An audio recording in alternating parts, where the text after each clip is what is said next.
മറ്റൊന്നിനും പകരം വയ്ക്കാനാവാത്ത ആനിയോടുള്ള എൻ്റെ സ്നേഹം.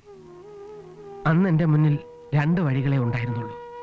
ഒന്നുകിൽ എങ്ങനെയെങ്കിലും ആനിയെ സ്വന്തമാക്കുക, അല്ലെങ്കിൽ ആത്മഹത്യ. ആനി, ഞാൻ പറയുന്നത് കേൾക്കുന്നുണ്ടോ? കേൾക്കുന്നുണ്ട്. ആനി, നീ എനിക്ക് നഷ്ടമായാൽ ഞാനല്ലാതാവും. ഇനി പറ, ഞാൻ എന്താ ചെയ്യേണ്ടത്? കാല് പിടിച്ച് മാപ്പ് പറയണോ, കുമ്പസരിക്കണോ? എന്തു വേണമെങ്കിലും ചെയ്യാം. എനിക്കെന്നല്ല, ലോകത്ത് ഒരു പെണ്ണിനും മറക്കാൻ പറ്റണതല്ല ഇച്ചായന്റെ പ്രവൃത്തികൾ. എന്നാലും മറക്കണമെന്ന് തന്നെയാണ് കർത്താവിന്റെ കൽപ്പനയെന്ന് തോന്നുന്നു. സത്യം പറയാലോ, ഇച്ഛ എന്നുള്ള നിന്റെ വിളി കേട്ടപ്പോഴാ എന്റെ മനസ്സൊന്ന് തണുത്തത്. അല്ല, കർത്താവ് എന്ത് കൽപ്പിച്ചെന്നാ? ഇച്ചായൻ ഒരച്ഛനാകാൻ പോകുന്നു. കർത്താവേ, ഞാൻ അങ്ങോട്ട് വരിക. ബാക്കി വിശേഷങ്ങളൊക്കെ അവിടെ വന്നിട്ട്. ആ ആനിയെ കണ്ട് ഒന്ന് സംസാരിച്ചാലോ? എന്നും അവളുടെ നന്മയെ ആഗ്രഹിക്കുന്ന ഒരാളിന് ഈ ഒരു സാക്രിഫൈസും കൂടി ആവാം.